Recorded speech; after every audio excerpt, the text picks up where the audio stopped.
Does Matthew 21:43 mean that Jesus was threatening the Jews that he will focus on the Gentiles if they keep disobeying? So let's read Matthew chapter 21 and verse 43. Therefore say I unto you, the kingdom of God shall be taken from you and given to a nation, bringing forth the fruits thereof. And so some look at that verse and say, well, what the Lord is doing is he's threatening Israel, and he's saying, I'm going to take the kingdom from you and then give it to someone else. But what does verse 43 literally say? The kingdom of God shall be taken from you and given to a what? Nation. Are Gentiles, plural, a nation? Gentiles, plural, are nations. It doesn't say it's going to be given to the nations. It says to a nation. So what nation is it? Let me ask you this. Does the Lord, prior to the revelation of the mystery, does he tell people about the dispensation of grace? And the answer is obviously not. It's a mystery that's hid. So when he's talking about given to a nation, who's he talking about? Get Luke 12, verse 32. Luke 12, verse 32. Fear not, little flock. What is the little flock a reference to?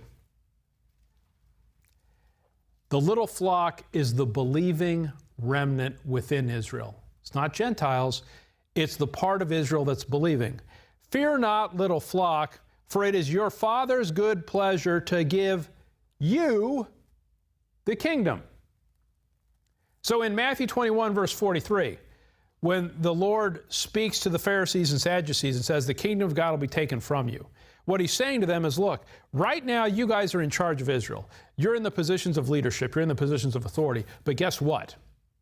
You are the unjust steward of Luke 16. And the positions that you hold, I will take from you and I will give to someone else. Who am I going to give it to? A nation that brings forth the fruits thereof. In other words, the believing nation within Israel, the little flock.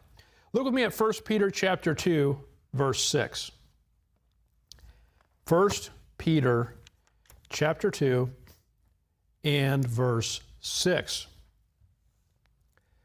Wherefore, also it is contained in the Scriptures, behold, I lay in Zion a chief cornerstone, elect, precious, and he that believeth on him shall not be confounded.